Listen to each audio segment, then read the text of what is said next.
C'est un privilège de pouvoir être là 3 années consécutives parce qu'on apprend vraiment à connaître bien la ville, on apprend à connaître des gens.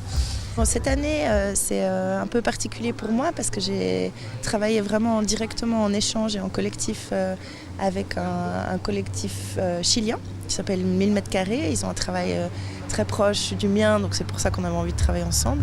Et puis, du coup, on s'est posé une question toute simple qui est qu'est-ce que ça peut bien vouloir dire l'indépendance? Est-ce que ça existe? Est-ce que c'est souhaitable? C'est quand? C'est comment?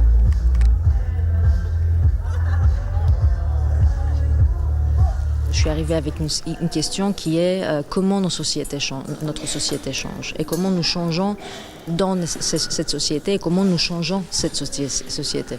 J'ai eu cette idée un peu folle de créer une encyclopédie pratique, un portrait de la ville d'Aubervilliers à partir de l'usage du corps de ses habitants.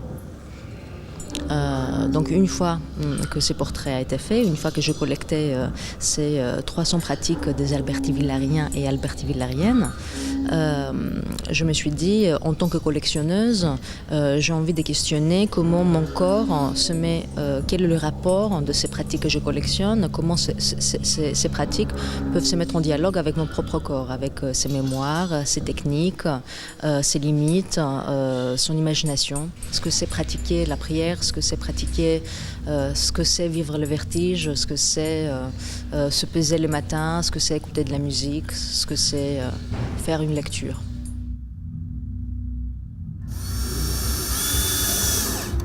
Gaetano, le moins que l'on puisse dire, c'est que vous avez fait du bruit, beaucoup de bruit à Nyon. Les voisins vous détestent. Quelle était l'intention ? Oui, beaucoup de bruit. C'est tout en fait un travail qui rappelle le bruit. Mais quel type de bruit? En fait, c'est le bruit de la construction.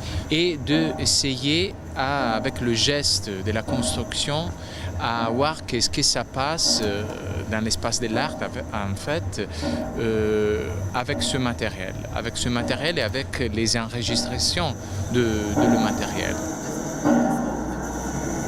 Entre les légendes et la loi populaire de la maison construite dans une nuit.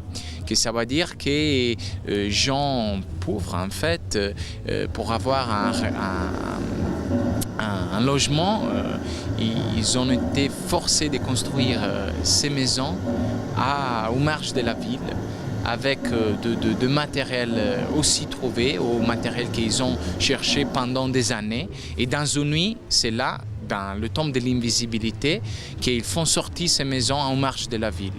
C'est une pratique populaire qui s'est développée un peu partout dans la Méditerranée, jusqu'à la moitié, moi je dirais jusqu'à la moitié du XXe siècle, et qui était vraiment diffusée un peu partout. On parle de nord de la France jusqu'à vraiment le nord de l'Afrique.